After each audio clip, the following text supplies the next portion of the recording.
بسم اللہ الرحمن الرحیم نحمده ونصلی ونسلم علی رسولہ الکریم اما بعد۔ سامعین مکرم، آج کی اس ویڈیو میں ایک بہت اہم مسئلہ آپ کی خدمت میں عرض کریں گے۔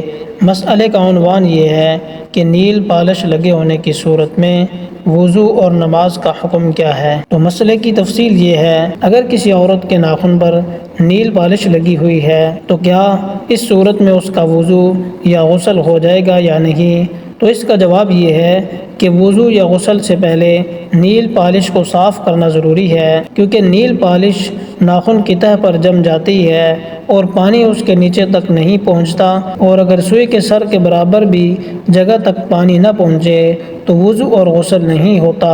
البتہ اگر کوئی نیل پالش ایسی ہو جس کا صرف رنگ مہندی کی طرح ناخن پر نظر آتا ہو اور اس کی تہہ ناخن پر نہ جمنے کی وجہ سے پانی اس کے نیچے تک پہنچتا ہو، تو ایسی نیل پالش لگے ہونے کی حالت میں وضو اور غسل ہو جائے گا۔ لہذا اگر نیل پالش تہہ والی ہے تو فوری طور پر اس کو ہٹانے کی پوری کوشش کریں۔ اگر نیل پالش ریموو نہ ہونے کی وجہ سے نہیں ہٹ رہی تو کسی اور چیز سے ہٹانے کی کوشش کی جائے۔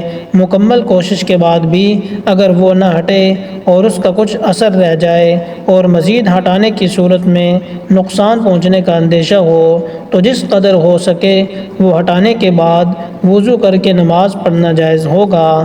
بہر صورت یہ ایسا عذر نہیں ہے کہ جس کی وجہ سے نماز جیسی اہم عبادت میں غفلت برتی جائے، بلکہ نماز بلا عذر چھوڑنا بھی بہت بڑا گناہ ہے۔ تو بہتر صورت یہ ہے کہ ناخن پر نیل پالش وغیرہ نہیں لگانی چاہیے تاکہ وضو اور غسل میں خلل نہ آئے۔ تو یہ نیل پالش لگے ہونے کی صورت میں وضو اور نماز کا مسئلہ تھا۔ تو مزید ایسے مسائل کے لیے آپ ہمارے چینل کو سبسکرائب کریں، ویڈیو کو لائک کریں اور شیئر کریں۔ جزاک اللہ خیرا۔